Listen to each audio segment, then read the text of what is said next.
Hopefully you can all hear me. We are going to get started here.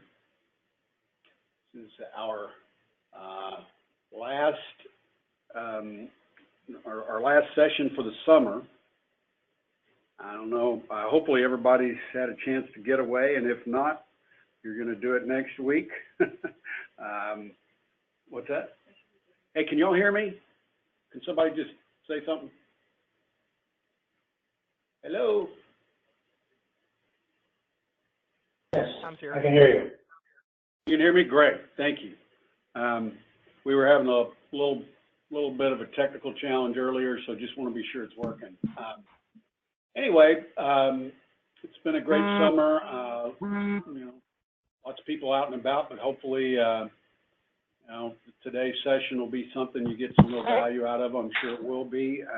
I'm going to do a few announcements here, just got a couple of updates, not much. And then we're going to have Tom come in, and he's going to expand a little bit on effective data gathering and kind of walk us through a little bit further through the planning process. And then we're going to finish this up next month with our last session with Tom on this this group of presentations on the planning process. So appreciate all of you taking the time to attend today. First thing I wanted to talk about was Wealth Management Forum. And every year, we're now at over 6 years with Lincoln as a firm. And each year, I've attended all the wealth forums during that period, and this meeting has just improved every single year. What's really kind of interesting about it now, too, is it's a very big group. There's a lot of energy in the room there. It's a much bigger, there'll be 600 at least attendees, I would guess, at this meeting. And so it really creates a lot of energy and excitement. And Lincoln has done a really nice job of improving on the speakers every year. I think they take the feedback to heart really well and have done a good job of lining up a lot of really good speakers. This year, in fact, it's good timing for us to be having this call today, because on Advisor Week today, if you get on Advisor Week, the email that came to you from Lincoln today, click on they've got an agenda out. It's a draft agenda, but there's a lot of detail in there, and you can get on the site and kind of click through the keynote speakers that are going to be there and kind of get an idea of what the meeting will look like. So I'm just going to encourage everybody to take a hard look at it. This has always been kind of a difficult thing. We're pretty far away, and it does take a significant time commitment, not to mention some expense to do it. But I will tell you, it's well worth it. It's the meeting has just improved dramatically each year. I expect this year to be really good. If you have interest in going, please let me know. I do have some scholarship money from Lincoln that I can make available to some of you if you're interested in going. I don't know exactly how much yet. I'm still waiting to get it. But just let me know if you're interested, and I'll make sure we do everything we can to help you get there and if possible, to reduce your costs as a result. The other thing I had here was, go ahead. Did somebody have a question? I'm sorry.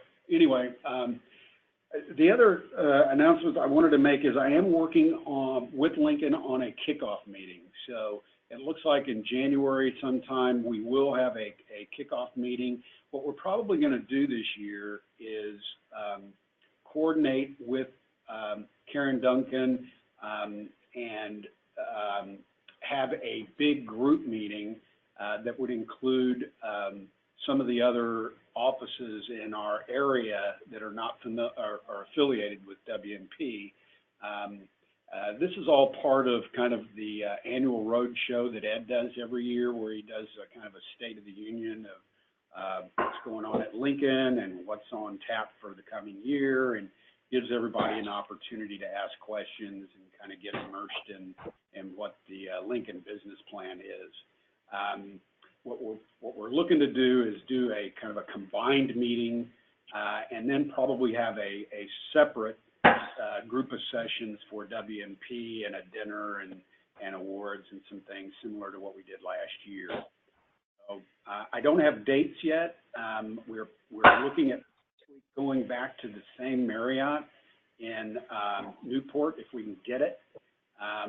But anyway, main thing is we are working on it. So please keep your eyes out for that. I'm hoping within the next 2 or 3 weeks we can get dates and times and place and everything settled and get it out so people can begin putting it on their calendars. And then also I am going to be in Philadelphia. I've set up a group of meetings from September 4th through the 6th. And really it's just an opportunity for me to get up there and get eye to eye with people at Lincoln and just kind of work on projects and things that we have going on. I mention it just because if there's anything any of you would like me to make sure I bring up with anyone there, and I've got meetings with everyone from compliance to asset management to, Tom and I have a meeting scheduled, for recruiting and training and things of that nature. So if there's anything you would like to share with me prior to that meeting, please either give me a call or shoot me an email.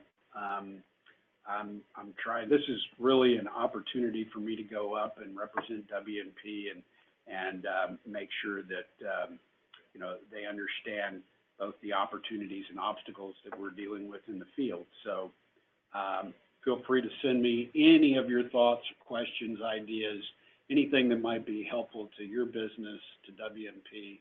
I'd really appreciate hearing from you. Okay, other than that, I think what I'm going to do now is turn this over to Tom, and we're going to let him go forward. Does anybody have any questions, thoughts, observations, things they'd like to share before I do that? All right, take that as a no. And so, okay, I'm going to turn this over to you, Tom. You ready? I'm ready. Hi, John. How are you? Wow. Good, good. And if you want, Stephanie, if you're there, you can make me the presenter. That would be great. I can then share my screen. No big deal if not, but if you can, that would be awesome. First of all, let me say welcome, everybody. I'm glad to spend time with you as always. I look forward to this session, and I look forward to the time I get to spend. And I appreciate, too, by the way, the plug relative to the Wealth Management Forum. I will tell you, for those of you that may not have attended recently, last year we had 600 attendees. This year, with the integration of Legend, we expect more than that, and a lot of time and effort goes into really an agenda-driven, not only to help you with your practice, but also to help you personally. The first day is always focused around the industry and the economy. The second day is always focused on individual practices. And the third day is always really focused around health and wellness. And, last year, for example, we had somebody who was talking about brain science and what happens as we get older and ways to keep the brain sharp and, dealing with clients that may struggle as they slip a little. We had somebody talking about, how he overcame a severe phobia of rejection. So, the reality is we put a lot of energy. It's a year-round process to plan these, and I appreciate, John, you saying that you've seen the improvement. I've been with the company 4 years, and each year it's gotten better for me too. So that being said, this is the next conversation. This is our third conversation. The first one we really focused, and the focus was really just to share some ideas and thoughts and best practices and some process around making, comprehensive financial planning more a part of your value proposition.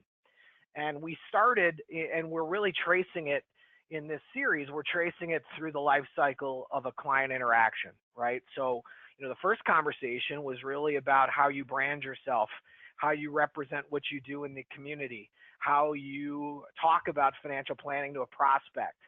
The second session, we focused really on what happens in that consultation, right? So you generate the lead, you bring them into your office, and you have a consultation with them. How is planning part of the consultation process, and how do you talk about it? And I gave you a framework for those of you that might be looking to integrate it. I gave you a framework on the last call by which to do that. And then today's really the next step, and we're going to talk really about fact finding. And I got to tell you, I feel a kinship with a lot of you. I've been in the business 17 years. I've sat at countless clients' kitchen tables, and they have the old box of receipts, and they bring it out, and you dig through and you help them get organized and whatnot. And I have to tell you, I think the business has come a long way. So let me start with this, just as a refresher. Here's the sales process that my team works. And again, I'm not trying to say do what I do. I'm just trying to give some ideas, and I'm using my process sort of as a framework for that. On the left, you'll see my sales process and my financial planning process are very closely aligned. The planning process, that's straight from the FPA, not very unoriginal. And you'll notice that, in step one, the goal of a consultation aligns with the goal of the financial planning process. It's really to clarify and quantify their goals and objectives and offer ideas about how you may add value in helping them achieve the things that they want to achieve. Assuming that goes well and you get a commitment from the client that they would like your help, then the next step is always, getting down into the details and educating yourself about their financial situation. And I'll tell you how I think about it. I'll use a medical analogy with you. Some of you may have heard me talk about this before, but I think if you went to your doctor and it's a brand new doctor, you've never been there before, or maybe you hurt your knee and so you're going to a specialist, and you sit down in the lobby and you fill out their intake form, and the doctor comes out and he shakes your hand, and you've never met that doctor before, and he immediately looks at you and he says, "Hey, welcome to my practice. I think we're gonna have to do surgery." Didn't talk to you really, didn't do any diagnosis, just immediately prescribes a solution. I think you would run for the hills. I think you would get a new doctor right this very second, in fact.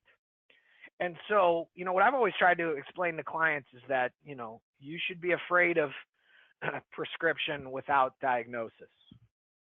That in the medical world, that's called malpractice. And in fact, you would encourage a process that diagnoses you. You would encourage the MRI or the ultrasound or the physical checkup or whatever it might be that they need to do in order to make the most educated recommendation about your health. I'd argue it's the same exact philosophy if you think about financial planning, right? The client has some issues, they have some challenges, they have some things they want to accomplish, they have some goals, they have some objectives. So for me, financial planning is the way by which I diagnose you well enough, truly, that I can make educated recommendations on an ongoing basis. And I would also tell clients that for me, financial planning, it's as much for me as your advisor it is for you. It's not a guaranteed roadmap to freedom. It's a decision-making tool. But for you, it's a decision-making tool. For me, it's a diagnostic tool designed to educate me. And so in order for us to do that, and I will tell you that I think this is where this industry's made tremendous leaps and bounds. So I'm going to get into just a little bit with it. We certainly won't take the whole hour. My goal today is, assuming all of you have done some sort of fact finding, is just to give you some thoughts and ideas and best practices that you can take and get more effective. I will show you a couple things too, but let's start with what the goal of the fact finder is. To me, there are three. One, I want a deeper, more granular understanding of their financial situation, meaning at a consultation, I may have asked you about, how much roughly you have in your 401k and in your stock portfolio and in your cash reserve, and, high level about your insurances. And from that, I've made some inferences to how I think I might be able to help you at a general level. You've agreed. You've let me get under the hood a little bit. And now at this fact finder level, this is where I'm not speaking theoretically and in ballpark numbers. Now I actually want to see the 401k statement. I want to get a feel for what your investment selection has been. I want to know the specifics of your insurance policies. So I want to get down to the ground level, and I want to really understand, what you have, where it is, how you chose it, et cetera. The second thing I really want to do, though, is I want to, and this ties directly, we have a lot of advisors who they're not really great at closing. And when you peel back the hood, there's usually several things that go along with that. One is maybe they didn't set the right expectations all along. Two, they sometimes surprise clients with recommendations and spring them on them. Look, by the time you ask somebody to buy something from you, they should have heard it multiple times. There are no surprises in financial planning. It's their plan, not ours. So, maybe in that first consultation, when I ask you about, can you give me a high-level overview? I'm going to ask you about some high-level stuff around your insurances. One of the, let's just say hypothetically, one of the opportunities that I use when I say I see some real strengths in your situation, I see some opportunities, and I'm asking for permission to go deeper with you at the end of the consultation. Let's just say hypothetically one of those opportunities was, I believe you lack the right amount of life insurance, right? Based on what you told me, you have a house, you have debt, you have, $100,000 term policy and $500,000 in mortgage debt, as an example. One of my assumptions might be, I see some real opportunities here. One of them specifically is, I think you need additional life insurance. I think if something bad happened to you, your wife would struggle. And ultimately, this debt would become a burden around her neck that she might not be able to carry. So I'm pretty sure at some point we'll have to talk about more insurance. Well, then when I get to the fact finder and we talk about insurances, again, I'm trying to pre-sell it. I know I'm going to show life insurance at this point. So now when I see that term policy, I might say something in the fact finder to the effect of, remember at the last meeting we talked about life insurance briefly, and I said I was pretty sure you'd need life insurance. I wasn't 100% sure. I have to tell you, based on what we've talked about today in this meeting, where we now have a deeper understanding of your insurance positions, I'm positive I'm going to show you a life insurance recommendation. I'm positive of it. I don't know how much insurance the analysis is going to tell me you need. That's part of what I'm going to do from this point forward is I'm going to take this data, I'm going to marry it to your assumptions and your goals and your financial plan, and I'll have a number the next time we talk in terms of how much life insurance you're going to need, but I mentally want to get your head around the fact that I really think you need more insurance, and here's why. So now I took that general, that's the second time you've heard it from me, and it clarifies a little more, right? So the third thing I think that's really important and that I'm trying to do is by the end of the fact finder, I want a commitment from you as to how much money you can allocate towards these goals that you have for yourself. I'm a firm believer that if a financial advisor hands me a bunch of recommendations, but does not help me figure out how to pay for them, you've handed me a bunch of new expenses. And if I'm not really good with my money to begin with, and you put the burden on me to figure out how to pay for things, you're going to get, in a lot of cases, you'll get what is often the case, you'll get bad decision making by the client, right? Because they'll always find better ways to spend their money than on a life insurance policy, as an example. So, one of the things that I always try to do is I try very hard at the end of the fact finder to say, listen, we talked about a lot of things today. You said you want this, this, this, and this for your family. And what I'd like to do now is I'm going to go back and I'm going to do the analysis. And I'm going to say, here's where you are. Here's where you want to be relative to all those things. Here's what I would do if I were you to move you closer to success. But what I'd like to ask you for is a dollar amount on a monthly basis above and beyond what you're doing today in your retirement savings, 401ks, 403bs. How much additional resources can you put towards these goals? And I don't feel pressure. I don't care if it's $500 a month or $5,000 a month or $50,000 a month. It's a starting point. And I'm always going to ask you to save more money than you're saving every time I see you. You're always free to tell me you can't save any more, but I'm still going to ask. Part of my job is to get you to save more money consistently. So give me a number to work with. I'll design the recommendations around that dollar amount as a starting point. It may not be enough to get the goals achieved, and I'll show you what it will take. And that's a really important point. You know, if you tell me you could save $500 a month additional to what you're doing in your retirement savings, first of all, let's say you're putting $500 a month into your 401k at work, and you tell me you can save $500 more a month, so you really have $1,000 towards your goals. I don't automatically assume that the $500 a month into the 401k is going to continue. That may not be the most important place to put $500. I may recommend, you know, some money towards your cash reserve and some disability insurance or life or long-term care or whatever it might be. But it may, what I'm saying is it may take you, in looking at the analysis, $1,000 towards your goals may not get you where you need to go.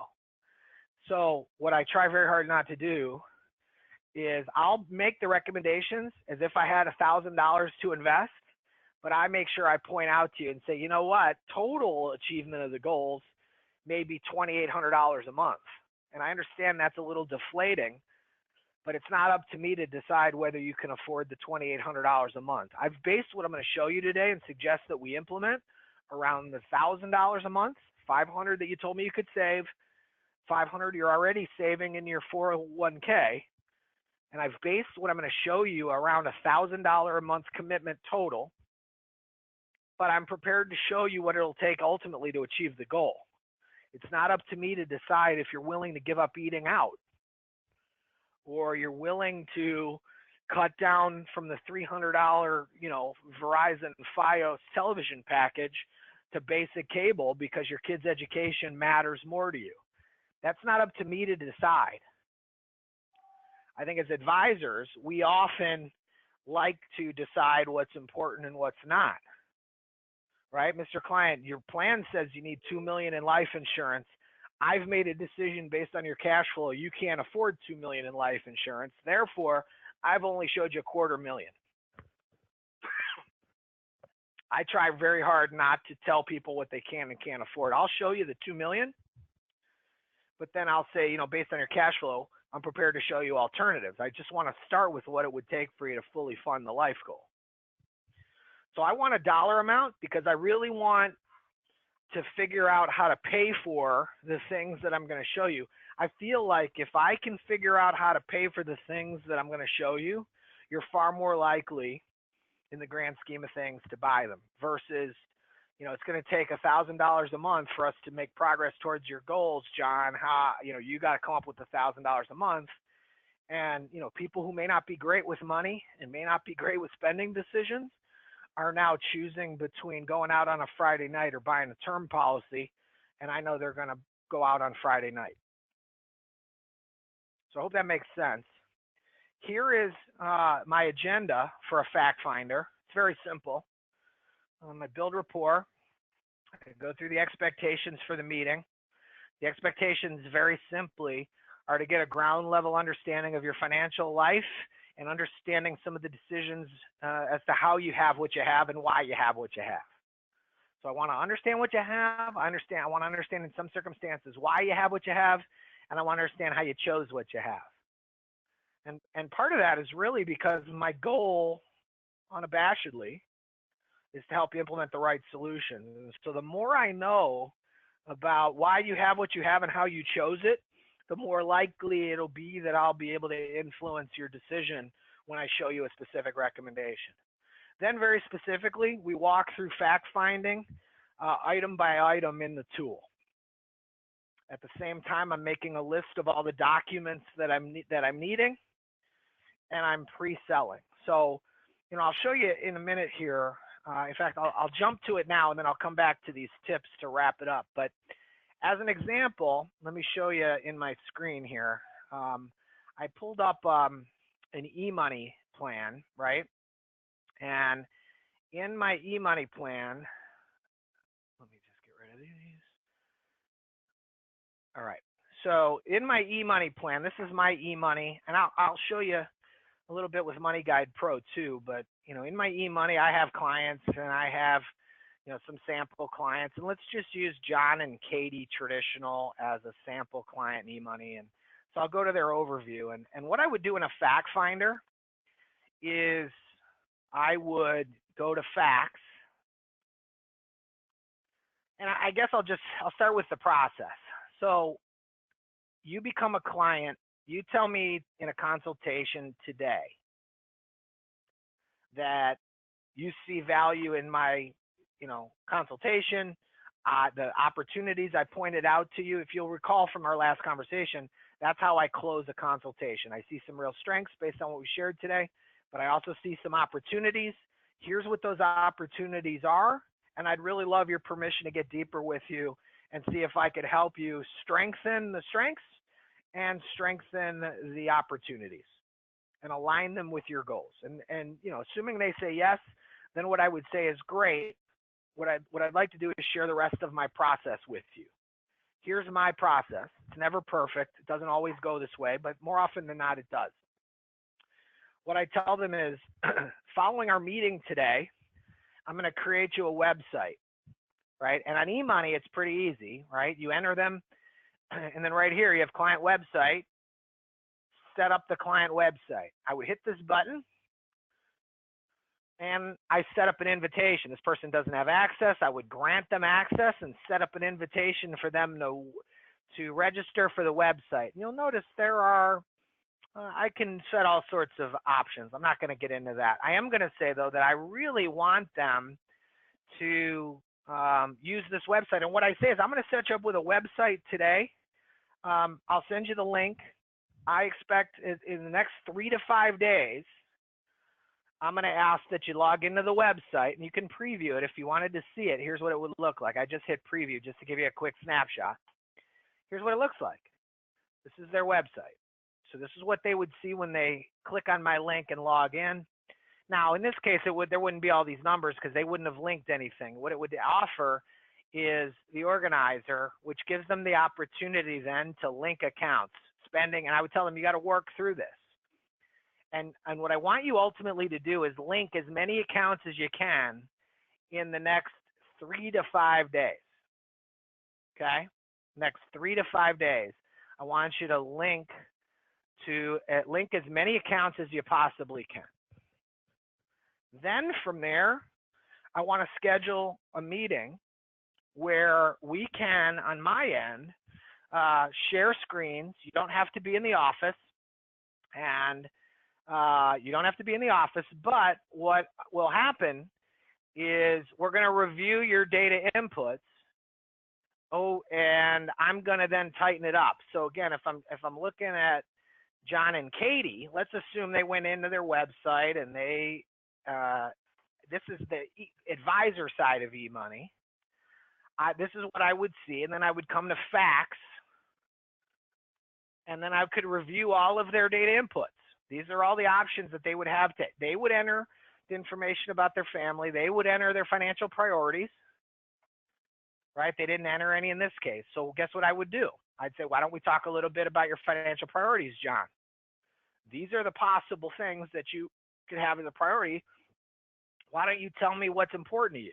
And then we would do the same with Katie, and we would then take what they've entered to the next step. But my goal is to do this within 3 to 5 days of them becoming a client and telling me that they're open to me exploring their situation. And then, because I try to set it up to where a week from this, I'm delivering advice to them. So my goal is, if it's 3 to 5 days to the fact finder and a week from there, from the day of the consultation, I'm trying to get in front of you in 12 to 14 days to deliver advice. Now, the only way that works is if I ask them to plug into a process that's pretty tight.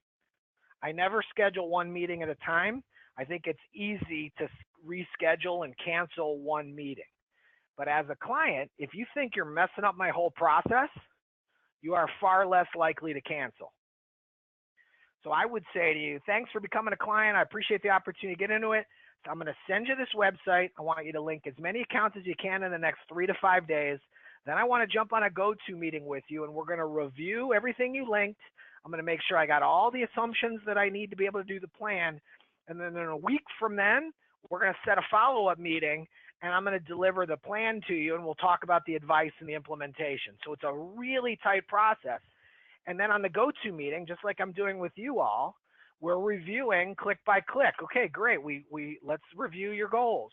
You put in a retirement goal, John and Katie, right? Let's play with it a little bit. You want to retire at 65. You want to retire at you need $85,000 a year. Let's talk a little bit about that.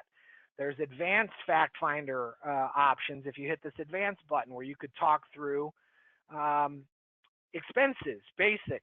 They have basic level, which is basically all the money. If you take their income, you subtract out taxes and savings. The assumption is they're spending all the rest. Right? That's the basic cash flow analysis. Some people don't like getting into cash flow management. Some people do. Some people need you to get into the cash flow management. Some people don't. I would tell you based on that client's spending habits, I let the client's spending habits decide whether I get deep or not. But fundamentally, if you're not paying it in taxes and you're not saving it, you're spending it somewhere. If I believe you have a spending problem, I'll go to the worksheet and not the basic, right? Worksheet is a different story. Worksheet, I can enter your expenses. What I'll also tell you is through eMoney, you can link clients' bank accounts. So you don't have to enter any of this if you link their bank account, because all the transactions that run through their checking will automatically get uploaded into the fact finder.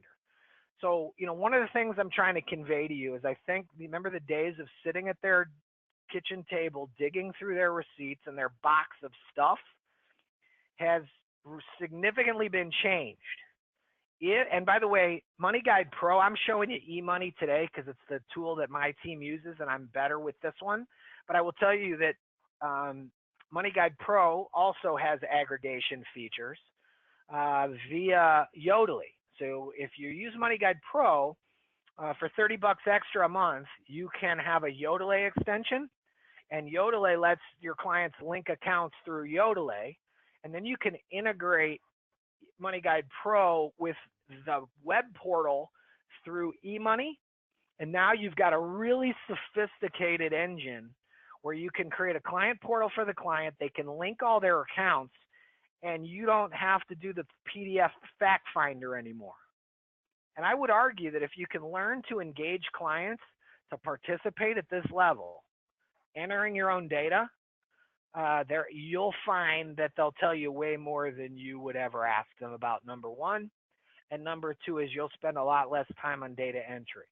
So in this case, all I need to do is really clean it up. So I would just click on Peters College and I'd say, let's see what you put in. You want them to go to Peters College. You want them to go to Penn State University main campus. It pulls in the data, how much it costs. It puts in, you have options over how you inflate it. You can earmark funding from a 529. The client they may have put all this in. They may not have. If they didn't, then I could complete it with them. And I could go to the advanced tab and say, okay, let me make sure that I got everything I need. Let's talk a little bit about, it starts in 2016, it ends in 2019. It's 4 years of funding. We don't really need to, this is where it breaks down the specifics around tuition, books, room and board. Do we have any grants or scholarships we consider? Any other outside funding, right? Then you get into the funding tab. So you can take the basic data that a client puts in, and then you can make it very specific by filling out the rest of the fact finder. I do that as part of the process. I go through all of these tabs with the client and make sure that their entries are accurate. I would tell you that collaborating with your client in this manner really creates some great conversations. You can really talk about at the ground level all these things that come up throughout the conversation. You may talk about, as you get into, as an example, you get into the protection tab. Here's where they told you the term, John's got $750,000 in term, Katie's got 0. So, again, if I'm pre-selling a sale here, it might be, hey, I have to tell you, Katie, I'm a little concerned if something happens to Katie.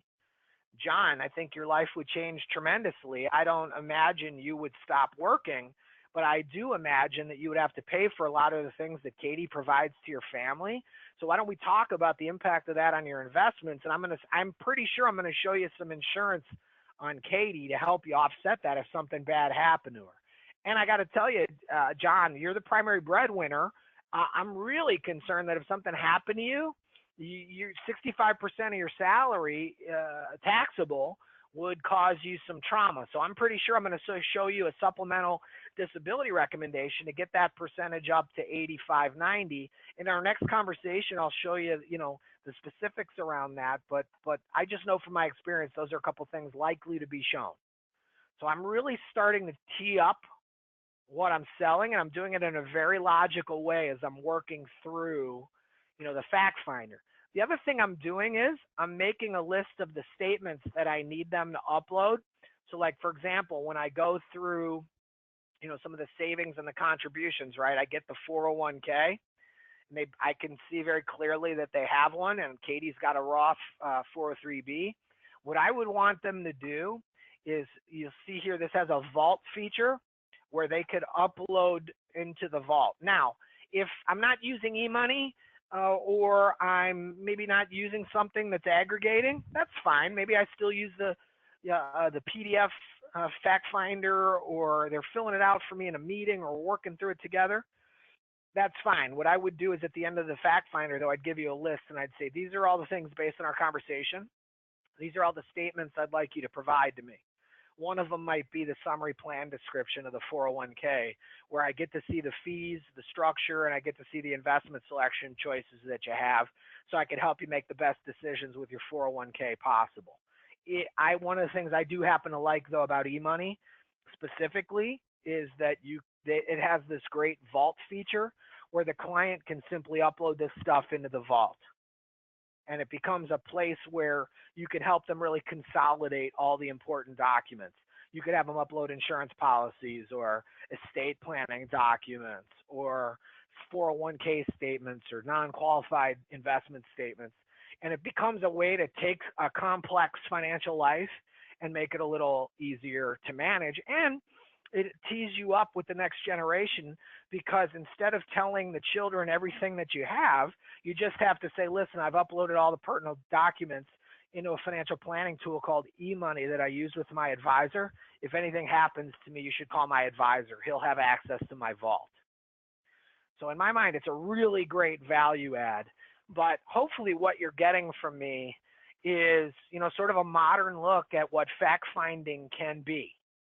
Right? The days of sitting and collecting all the data and sitting at your computer and typing in $8 an hour work, typing in their family, friends, goals, checking transactions, all that stuff you would normally have to enter yourself. Now, through technology, they can add it themselves. But the basic format is still the same. I need to go from 30,000 feet at the consultation down to the ground level in the fact finder, while at the same time, based on my experience, already pre-selling some of what I see as potential solutions that I know I'm going to show them. Whether they implement them or not, or whether they can afford them or not, if I think you need $2 million in life insurance based on the analysis, I'm going to show you $2 million in life insurance. I'm going to let you decide whether it's worth sacrificing for.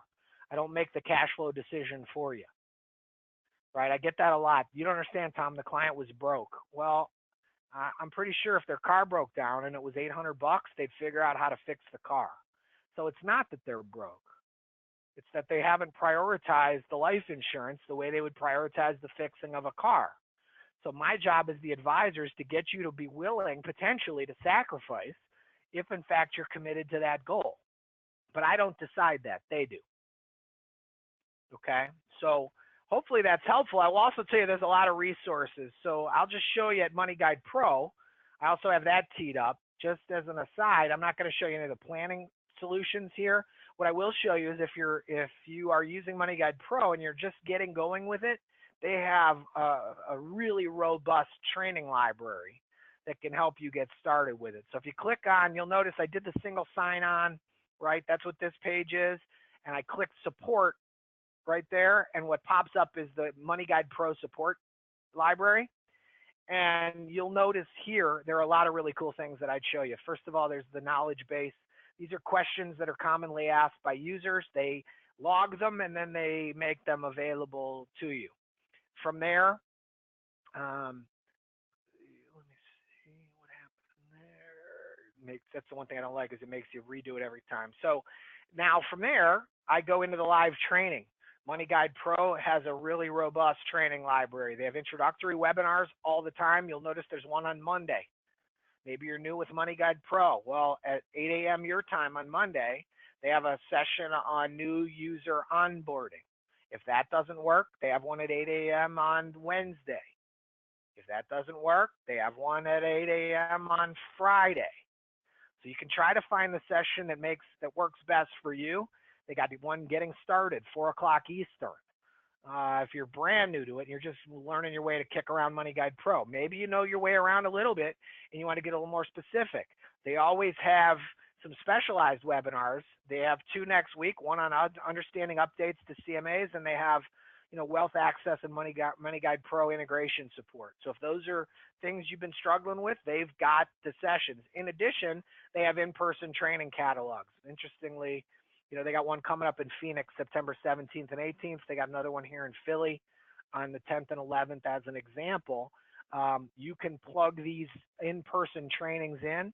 If any of you were on the call that I just did at 11 o'clock Eastern today, I interviewed Ryan Boyd as part of my best practice series. I'm interviewing advisors that have a planning focused model about best practices. One of the things Ryan Boyd said was he's been to this in-person training twice, once when he first started with Money Guide Pro and once about a year ago as he was just trying to get better at it. And that, he said very specifically that ongoing education is a big part of his commitment to his clients. He doesn't want to waste his time trying to learn it. If he can go get trained, he does. Okay. So I think from there, they also have a video library. So, feel free if you, I don't know why I did that. Let's try this. Training video library. So they got a lot of stuff in their library that you may be interested in. And you notice here, they're not very long, right? I think the longest one's 15 minutes, and that's really on the goal setting, goal process within Money Guide Pro. There's I guess there's a 20-minute on how to use the what if worksheet, which is really useful. Most are really, 3 to 7 minutes long based on what you are trying to learn. So, my point is Money Guide Pro makes it really simple to get up to speed. And I think we've got some really good tools. My point to you is that I think you have a real tremendous opportunity to modernize your fact-finding process and do it in a way that clients can participate with you. The quality of the data, their engagement level, their ownership of the plan, all those things go up if you can get good at integrating clients into the process. All right. So with that, just a couple of best practices as I wrap up. I already mentioned one, and that is that aggregation really brings planning to life. Think about it like this. If you've been in this business a while and you've presented a financial plan to a client that was not based around aggregation, you know that the minute you entered that 401k, it was outdated tomorrow because markets fluctuate. And the value today isn't the value tomorrow. And what you've created really is a directional financial plan, right? The numbers are wrong unless you deliver the plan right away. The numbers are wrong, right? Because markets have fluctuated. So what aggregation has done is it has allowed financial planning tools to update daily with current value, which means that it's a far more dynamic process and a far more dynamic decision-making tool versus simply a directional financial planning tool. 2, as I mentioned, I think you have a real opportunity now to get good. Like my team, we spend very little time, trying to get a client to scan us over a statement so we can enter it. Most of the training I've spent with my advisors has really centered around how do you get the client to engage in this process with you and participate. And I have to tell you, from when I was at LPL prior to Lincoln, I didn't buy it. They told me that if can get good, clients will enter their own data. And I came from Ameriprise where we worked on Navaplan, and I didn't believe it for 1 minute. You know how many times I've sat in front of a computer entering a client's data, hours upon hours upon hours. I was like, there's no way. I have to tell you, I was totally wrong. Clients will, in fact, enter their own data if you can get good at teaching them how and why they'd want to and how and why to do it. And the truth is, the data suggests that they'll tell you way more. That's what that last piece of that sentence is. Money Guide Pro would tell you that when an advisor enters goals for a client in Money Guide Pro, the average advisor enters 2.8 goals. But when a client enters goals in Money Guide Pro, they enter 7.8 goals. In other words, they will tell you way more than you'll ask about. And they'll eliminate you from the qualifying. Like sometimes we hear clients, we go, you know what, that's not really that important. You can't afford that. Let's focus on these 3 things. Well, clients want to focus on 8 things on average. Third, my advice around a strong fact finder is to drive urgency. You notice in my process, you give me the commitment today, we're going to work together. I want a fact finder in 3 to 5 days. I'm going to set the website up today. We're going to jump on a go-to meeting in 3 to 5 days and make sure I've got all the data and that you've entered everything right. I'll finish what you didn't enter right or at all. And then a week from that, so 10 to 12 days from now, I'm targeting delivering advice. For people who struggle with closing, I'm not going to lie, it's one of the hardest things you do is generating urgency. Not everybody's really good at it. In fact, the wealthier the client, the harder it is. It's easy to slam people who struggle with money, right, into your process. Look, you want something different? You got to do something different, Mr. Client. You're going to follow my lead, right? That you say that to a guy with 20 grand, that's very different than saying it to a guy with 2 million. So ultimately, my question for you rhetorically is, does your process inherently generate urgency? Does it capitalize on their engagement, right? If they agree to let you work with them, they're excited about it, they're engaged with it, and then if you drag it out for a month or 6 weeks or 8 weeks, you killed their momentum. They didn't kill it, you killed it. So does your process support urgency? If not, my advice to you is rethink the timeline and try to get advice in their hands quicker while they're engaged and excited about working with you. Because if you tell me I need disability insurance, that there's a chance I could get hurt or sick, but it took you 3 months to tell me that, inherently I'm thinking, well, I didn't get hurt or sick in the last 3 months, so I'm going to wait and see what happens. And you're hurting your own sale. 4, as I mentioned, I want to pre-sell. As the opportunities clarify, I want to go from 30,000 foot recommendations at the consultation. I think you may need life insurance as an example. To at the data gathering, I could tell you based on your entries here, I know you need life insurance. I don't know how much yet. That's what the analysis will tell me here in the next week. But I just want you to start wrapping your head around the fact I'm going to show you life insurance. So now it's gone from this sort of ambiguous thing to it's coming, and I'm pre-selling along the way. And then the last point I made was gain a dollar commitment from them. Make it part of your process to try to figure out with their participation how much money they can start investing towards these goals. Because if you let them figure out, it's a new expense, versus if you have this conversation up front, it's in the way you position it is, listen, I need to know how much you can invest towards these goals. Right? If you do it that way, they'll view it as an investment towards their goals versus a brand new set of expenses you give them when you show them what that life insurance premium is, as an example. So there's a direct correlation between your effectiveness with this meeting and their implementation. The best advisors have figured out how to leverage this meeting into more than just the gathering of the data.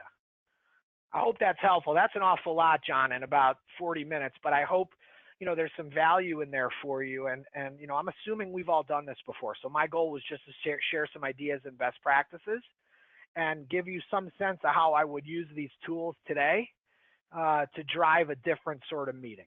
So I'll leave it there. That's what I got for you today, John.